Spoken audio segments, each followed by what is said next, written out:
Hello बच्चों, आज आप लोगों की जो विज्ञान की इस क्लास में जैविक अणु के अंतर्गत आपको पढ़ाया जाएगा सजीव कोशिकाओं का संगठन।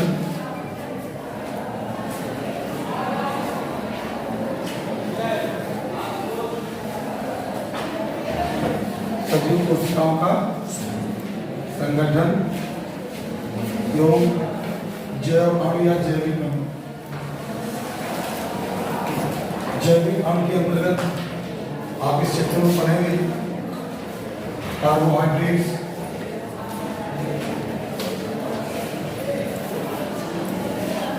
प्रोटीन, वसा, न्यूक्लिक एसिड, एंजाइम्स,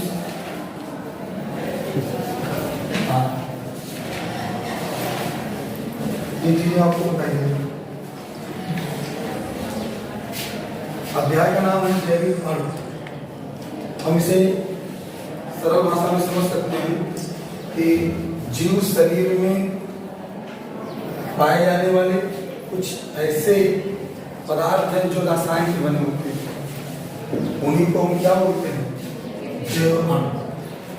जैसा आप लोगों ने पिछले चैप्टर में पढ़ा था, आपको पढ़ाया गया था कि शरीर कोशिकाओं से मिलकर बना होता है। शरीर की सबसे छोटी इकाई क्या होती है? कोशिका होती है। और कोशिकाओं में एक विशेष चीज होती है जो क्या कहलाती है? जीवन का सार होती है, जिसे हम कहते हैं जीव द्रव्य। क्या कहते हैं? जीव द्रव्य के विषय में एक वैज्ञानिक थे हक्सले, उन्होंने बताया था कि protoplasm is the physical basis of life. जीव द्रव्य जीवन का भौतिक आधार है, ऐसा कहा था हक्सले ने। जीव द्रव्य की खोज की थी डुजार्टे नामक वैज्ञानिक ने, और इसे सारकोट नाम दिया था। बाद में जीव द्रव्य को परकिंजे नामक वैज्ञानिक ने प्रोटोप्लाज्म नाम दिया। तो जीव द्रव्य ही जीवन का भौतिक आधार है, ये यथार्थ सत्य है। क्यों? क्योंकि इसमें बहुत सारी चीजें पाई जाती हैं जो जीवन संबंधी प्रक्रियाओं के लिए उत्तरदायी होते हैं। जितने भी समस्त जैविक क्रियाएं होती हैं शरीर में, जिसके द्वारा जीवन चल रहा है, वो सब जीव द्रव्य के अंदर ही होता है। तो जीव द्रव्य में संबंधित जो जैव अणु है, कार्बोहाइड्रेट, प्रोटीन, वसा, न्यूक्लिक एसिड, एंजाइम, ये जीवन के लिए आवश्यक है। और भी इसके अलावा कुछ ऐसे भी तत्व हैं जो जीव द्रव्य में पाए जाते हैं। नॉर्मली रूप से उनको हम कह सकते हैं carbon, hydrogen, nitrogen, hydrogen, sulphur, phosphorus, sodium, potassium, ये इतने तत्व कुछ है, लगभग 18 तत्व हैं। इसमें से कुछ सूक्ष्म पोषक तत्व हैं और कुछ हैं दीर्घ पोषक तत्व। तो सूक्ष्म पोषक तत्वों में ये सब आते हैं, इनको नहीं, ये सब दीर्घ पोषक तत्व के अंतर्गत आते हैं। इनकी मात्रा शरीर में अधिक होती है। ठीक, तो ये सभी पोषक तत्व सजीव कोशिकाओं के संगठन में भाग लेते हैं। ठीक, और कोशिका का संगठन में बताया कि कोशिकाएं आपस में जब मिलती हैं क्या बनाती हैं? ऊतक बनाते हैं, और ऊतक आगे चल करके मिल जाते हैं तो क्या बनाते हैं? अंग बनाते हैं। और एक कई सारे अंग जब आपस में जुड़ते हैं तो एक सुव्यवस्थित सुसंगठित शरीर का निर्माण होता है, जिसमें समस्त जीवन संबंधी प्रक्रियाएं लगातार निरंतर कंटीन्यूअस होती रहती है। ठीक, तो ये जीव द्रव्य हो गया। अब हम जैविक अणु की विषय में बात करते हैं। जैविक अणु, जैव अणु जो होते हैं कोशिका के अंदर जीव द्रव्य में पाए जाने वाले वे सभी अणु, मॉलिक्यूल्स या रासायनिक यौगिक जो जीवन के लिए आवश्यक होते हैं, उन्हें हम क्या कहते हैं? जैव अणु कहते हैं। जैव अणु के अंतर्गत आप क्या पढ़ेंगे? कार्बोहाइड्रेट्स, प्रोटीन, वसा, न्यूक्लिक एसिड और एंजाइम्स। तो संक्षेप में थोड़ा हम देखते हैं। सबसे पहला पॉइंट आपका है कार्बोहाइड्रेट्स। क्या है? कार्बोहाइड्रेट्स। जैव अणु के अंतर्गत सबसे पहला पॉइंट हम पढ़ते हैं कार्बोहाइड्रेट्स।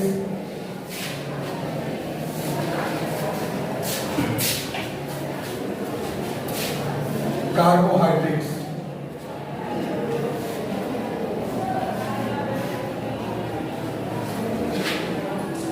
कार्बोहाइड्रेट्स। इसे हम कार्बन के हाइड्रेट्स भी कह सकते हैं। क्या कह सकते हैं? कार्बन के हाइड्रेट्स, कार्बन के हाइड्रेट्स भी कह सकते हैं। क्यों? क्योंकि ये कार्बन हाइड्रेट्स का मतलब हो गया H2O और ये हो गया कार्बन, तो कार्बन के हाइड्रेट्स भी कहा जा सकता है। कार्बोहाइड्रेट्स का जो सामान्य सूत्र होता है वो होता है CnH2O का होल n। ये नॉर्मल इसका सामान्य सूत्र है, CnH2O का होल n। ये किसका सूत्र है? अब देखो यहाँ पर ये कार्बन हो गया, ये हाइड्रेट्स हो गया, ठीक। अब हम देखेंगे कि कार्बोहाइड्रेट्स में कौन कौन से तत्व होते हैं।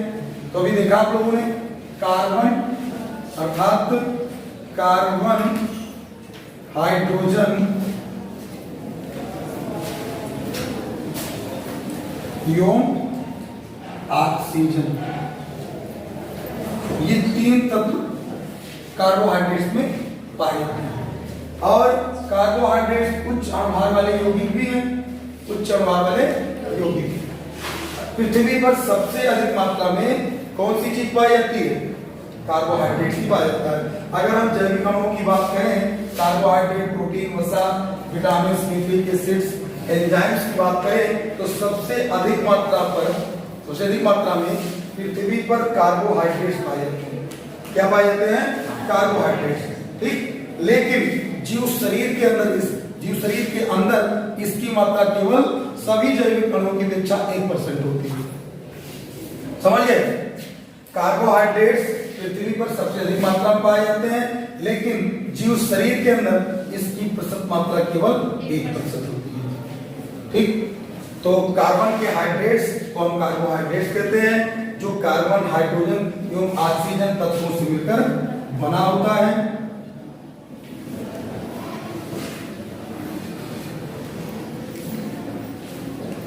यह जो है क्या करता है? यह ऊर्जा का स्रोत है, शरीर के अंदर ऊर्जा का स्रोत है, ऊर्जा का स्रोत बोला जाता है इसको। इसीलिए इसे कोशिकीय ईंधन भी कहा जाता है। कोशिकीय ईंधन कहा जाता है। किसको कहते हैं? कार्बोहाइड्रेट्स को कोशिकीय ईंधन भी कहते हैं। जब हमारी कोशिका के माइटोकॉन्ड्रिया में ये पदार्थ कार्बोहाइड्रेट्स, जिसमें मेन रूप से होता है ग्लूकोज, क्या होता है? ग्लूकोज जब कोशिका में उपस्थित होता है तो इसका होता है कोशिकीय श्वसन। क्या होता है? कोशिकीय श्वसन। और कोशिकीय श्वसन के दौरान इसका होता है ऑक्सीकरण। तो ग्लूकोज पहले कोशिका द्रव्य में इसका आंशिक अपघटन होता है ऑक्सीजन की अनुपस्थिति में, तो बनता है पायरुविक एसिड। क्या बनता है? Pyruvic acid. और फिर ये पायरुविक एसिड माइटोकॉन्ड्रिया के मैट्रिक्स में पहुंचता है, जहां इसका पूर्ण अपघटन होता है, जिससे CO2 जल एवं एनर्जी बनती है। एनर्जी, बहुत अधिक मात्रा में एनर्जी निकलती है, और इसी एनर्जी का उपयोग हम अपने जीवन संबंधी प्रक्रियाओं में करते हैं। इसलिए कहा जाता है ऊर्जा का प्रमुख स्रोत कौन है आपके शरीर के लिए? कार्बोहाइड्रेट्स। वैसे तो अगर हम अपने वातावरण, वायुमंडल में देखें तो ऊर्जा का स्रोत क्या है? सूर्य है। ऊर्जा का सबसे प्रमुख स्रोत क्या है? सूर्य है। लेकिन आपके शरीर में ऊर्जा का स्रोत कार्बोहाइड्रेट्स है।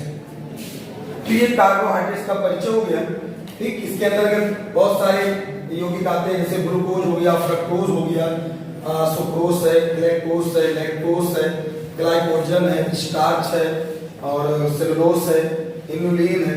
ये सब कार्बोहाइड्रेट्स के अंतर्गत आते हैं। तो ये कार्बोहाइड्रेट्स हुए। अब आते हैं हम कार्बोहाइड्रेट्स के प्रकार की, जिसमें बात करते हैं कार्बोहाइड्रेट्स कितने प्रकार के होते हैं।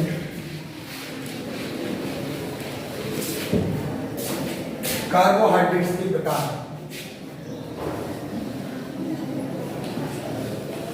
तो कार्बोहाइड्रेट्स के प्रकार ये मुख्यतः 3 प्रकार के होते हैं। मोनोसैकेराइड्स, मोनोसैकेराइड्स, दूसरे नंबर पे आता है आपका ओलिगोसैकेराइड्स, ओलिगोसैकेराइड्स, और तीसरे नंबर पे आता है पॉलीसैकेराइड्स। इन्हीं तीनों की विशेष चर्चा की जाती है। तो ध्यान दीजिए, मोनोसैकेराइड्स क्या है? इनको हम शर्करा भी कहते हैं। मोनोसैकेराइड्स को शर्करा भी कहते हैं। मोनोसैकेराइड्स वे कार्बोहाइड्रेट्स हैं जिनका सामान्य सूत्र हम मान सकते हैं CnH2nOn। क्या मान सकते हैं? CnH2nOn। ये मोनोसैकेराइड्स का सामान्य सूत्र है। ठीक, एग्जाम्पल तो जैसे हमने लिया, अगर हम अब ध्यान दो, मोनोसैकेराइड्स में कार्बन परमाणु की संख्या 3 से लेकर के 7 तक होती है। 3 से लेकर के 7 तक होती है इसमें मोनोसैकेराइड्स में। ठीक, 3 कार्बन से लेकर के 7 कार्बन युक्त जितने भी कार्बोहाइड्रेट्स होंगे उनको हम क्या कहेंगे? मोनोसैकेराइड्स कहेंगे। तो 3 कार्बन है, सामान्य सूत्र आपका क्या है? C3 से लेकर के 7 तक है, और CnH2nOn। तो अगर हम यहां पर रखें C3 तो 2n का मतलब हो गया 6 और ON का मतलब हो गया O3। इसको बोलेंगे ट्रायूस। क्या बोलेंगे? ट्रायूस। एग्जाम्पल अगर हम लें इसका जो है ट्रायूस का एग्जाम्पल,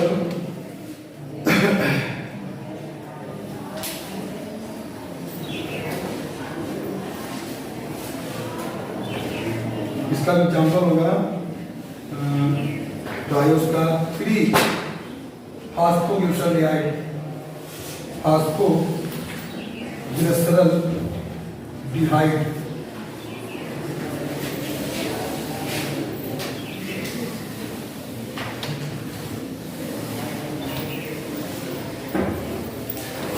फास्फोग्लिसराइड।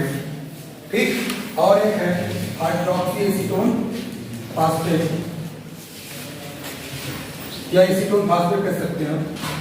एसीटोन फास्फेट ये भी क्या है? एक एग्जाम्पल। ठीक, फिर दूसरे नंबर पे आएंगे हम C4 4 रखेंगे, H क्या हो जाएगा? 8 हो जाएगा, O 4 हो जाएगा। इसको बोलते हैं टेट्रोसिस। टेट्रोसिस इसके एग्जाम्पल रखेंगे हम मैलिक एसिड रख सकते हैं इसमें।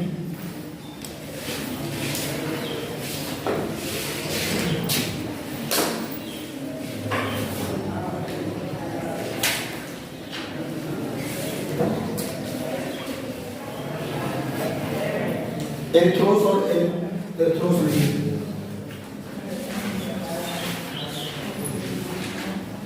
एरिथ्रोस। ठीक, तीसरे नंबर पे आएंगे C5H10O5। इसको कहते हैं पेंटोस या पेंटोसेस। पेंटोस या पेंटोसेस। इसका एग्जांपल होगा राइबोस और एंड डीऑक्सीराइबोस। देखिए, राइबोस जो है आरएनए का घटक है, इसका घटक है, राइबोन्यूक्लिक एसिड का घटक है, और डीऑक्सीराइबोस किसका है? डीएनए का घटक है। पेंटोस शुगर में 5 पंचकर्बनीय शर्करा बोल सकते हैं इसको। इसमें 5 कार्बन है, इसमें पेंटोस, इसे पेंटोस कहा जाता है। इसका एग्जांपल राइबोस और डीऑक्सीराइबोस शर्करा है। तो आरएनए का घटक है राइबोस शर्करा और डीएनए का घटक है डीऑक्सीराइबोस शर्करा। अगला नंबर आपका है चौथे नंबर पे C6H12O6। इसे हम कहते हैं हेक्सोस। क्या कहेंगे? Hexose sugar. एग्जांपल होगा ग्लूकोज, फ्रक्टोज और ग्लूकोज। ठीक, ये जिनका सूत्र होता है C6H12O6। ग्लूकोज हम लोग जानते हैं क्योंकि यही हमारे शरीर का कोशिका का क्या है, उसकी ईंधन है, यही ऊर्जा का स्रोत है। ठीक, इसे हम द्राक्ष शर्करा कहते हैं। ग्लूकोज को क्या कहते हैं, इसका अगर डिस्क्रिप्शन जो है बाद में किया जाएगा। पांचवा नंबर आएगा आपका C7H14O7, इसको कहते हैं हम हेप्टोस, क्या कहेंगे, हेप्टोस, या इसका जो होगा स्यूडो हेप्टोसेलुलोज।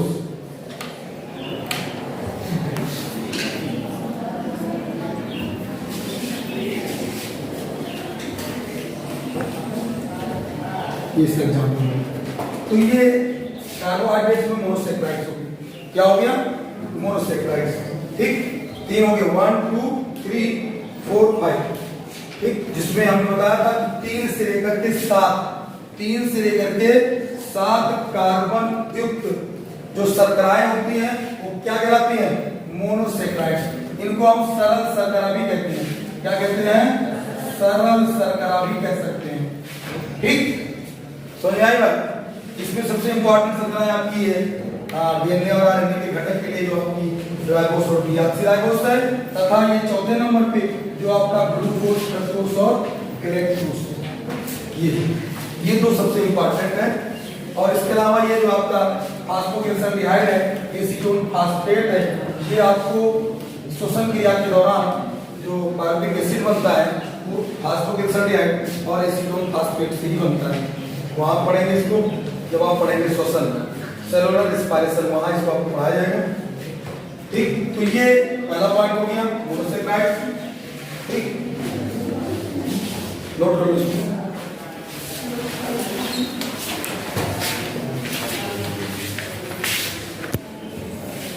देखिए यहाँ पर ग्लूकोज, फ्रक्टोज और गैलेक्टोज मिश्रण देखिए। यहाँ जो ग्लूकोज आपका होता है, ग्लूकोज, इसका सूत्र आपका होता है C6H12O6। ठीक, ये तीनों के सूत्र एक जैसे हैं, बट इसमें इनकी संरचना अलग अलग होती है, इसीलिए इनका नाम अलग अलग होता है। ग्लूकोज को द्राक्ष शर्करा कहते हैं। अंगूर में पाई जाने वाली शर्करा क्या कहलाती है, द्राक्ष शर्करा कहलाती है। क्या कहलाती है, द्राक्ष शर्करा। ठीक, और फ्रक्टोज जो है ये शहद में पाई जाती है, मीठे फलों एवं शहद में पाई जाने वाली शर्करा है। जबकि गैलेक्टोज को ब्रेन शुगर कहा जाता है। गैलेक्टोज को क्या कहते हैं, ब्रेन शुगर। अच्छा, फ्रक्टोज जो है सबसे मीठा मोनोसेक्राइड है।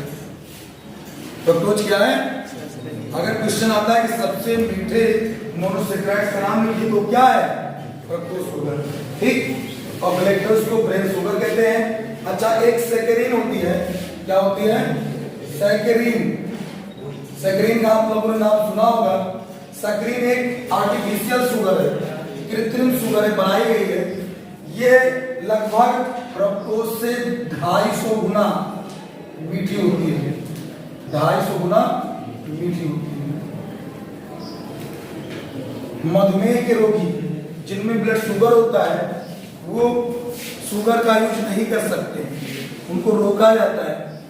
ठीक है ना, मीठा इत्यादि नहीं खा सकते ग्लूकोज, तो उनके लिए ये शुगर जो लगभग 250 गुना मीठी होती है फ्रक्टोज की अपेक्षा, जिसका नाम है सैकरीन, सैकरीन यूज कर सकते हैं।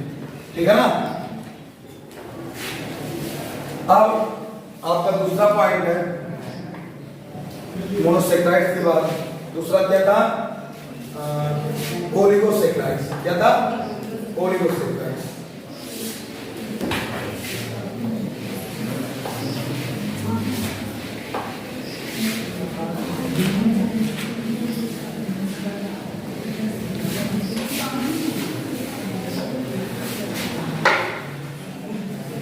ओलिगो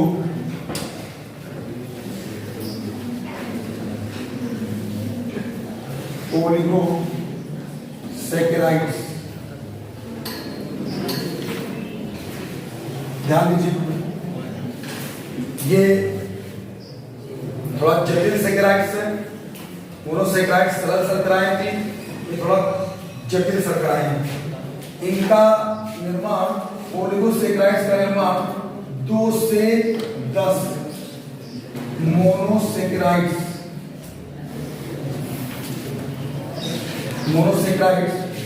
अणुओं के संयोजन से होता है। अणुओं के संयोजन से होता है। ठीक, जब 2 से 10 मोनोसेक्राइड्स आपस में संलयित होते हैं तो इसका निर्माण करते हैं ओलिगोसेक्राइड्स। ठीक, अब क्या ऐसा भी कह सकते हैं ओलिगोसेक्राइड्स ऐसे कार्बोहाइड्रेट्स हैं जो जल अपघटित होकर 2 से 10 मोनोसेक्राइड्स अणुओं का निर्माण करते हैं। समझे? ओलिगोसेक्राइड्स ऐसे कार्बोहाइड्रेट्स अणु हैं जो जल अपघटित होकर 2 से 10 मोनोसेक्राइड्स अणुओं का निर्माण। दोनों तरीके से इसकी परिभाषा आप लिख सकते हैं। 2 से 10 मोनोसेक्राइड्स अणु जब एन ग्लाइकोसिड द्वारा आपस में जुड़ते हैं तो ओलिगोसेक्राइड्स का निर्माण करते हैं। या ऐसा कह सकते हैं कि ओलिगोसेक्राइड्स ऐसे कार्बोहाइड्रेट्स अणु हैं जो जल अपघटन क्रिया के फलस्वरूप इस क्या बनाते हैं 2 से 10 मोनोसेक्राइड्स अणुओं का निर्माण कर सकते हैं। ध्यान देंगे, जब 2 मोनोसेक्राइड्स आपस में जुड़ते हैं, 2 मोनोसेक्राइड्स हम लेते हैं ग्लूकोज के 2 मोनोसेक्राइड्स हम लेते हैं, अर्थात ग्लूकोज का जो आणविक सूत्र होता है C6H12 O6 हो गया और प्लस फिर C6H12 O6 हो गया। ठीक, जब ये जुड़ेंगे तो बनाएंगे क्या C12H22O11 प्लस H2O। जल का एक अणु बाहर निकलता है। इस क्रिया को कहते हैं निर्जलीकरण, संघनन, संश्लेषण। और यहाँ पर ये जो बना ये एक ओलिगोसेक्राइड्स क्या है? ओलिगोसेक्राइड्स है। यही अगर जल घटित किया जाए, इसका एरो इधर लगा दें तो ये जल से क्रिया करके क्या बना रहा है? 2 अणु ग्लूकोज का बना रहा है कि नहीं बना रहा है? तो हम दोनों तरीके से परिभाषा दे सकते हैं कि अगर ग्लूकोज के 2 अणु परस्पर संयुक्त होते हैं तो एक ओलिगोसेक्राइड्स का निर्माण होता है। या एक ओलिगोसेक्राइड्स जल अपघटित होकर के 2 से 10 मोनोसेक्राइड्स अणुओं का निर्माण कर सकती है। अच्छा ध्यान दीजिए, जब 2 मोनोसेक्राइड्स आपस में जुड़ेंगे तो इसको बोलते हैं डाइसेक्राइड्स। क्या बोलते हैं? डाइसेक्राइड्स। जब 3 जुड़ते हैं तो ट्राइसेक्राइड्स। क्या बोलते हैं? ट्राइसेक्राइड्स। और जब 4 जुड़ते हैं तो उसे क्या कहते हैं? उसे कहते हैं टेट्रासेक्राइड्स। ठीक, तो अब देखिए डाइसेक्राइड्स में जो इंपॉर्टेंट है, जो आपके सिलेबस में है, वो डाइसेक्राइड्स है। उस डाइसेक्राइड्स में क्या क्या है? आपका पहला है सुक्रोज। क्या है? सुक्रोज। दूसरा है माल्टोज और तीसरा है लैक्टोज। ये तीनों क्या हैं? डाइसेक्राइड्स हैं। इसके अंतर्गत ओलिगोसेक्राइड्स के अंतर्गत इनका निर्माण 2 मोनोसेक्राइड्स अणु से हुआ है। ठीक, जब 2 मोनोसेक्राइड्स हम आपस में मिलते हैं तो सुक्रोज का, माल्टोज का और लैक्टोज का होता है। बट इसमें मोनोसेक्राइड्स हम भिन्न। ठीक, इसकी चर्चा आपको अगले वीडियो में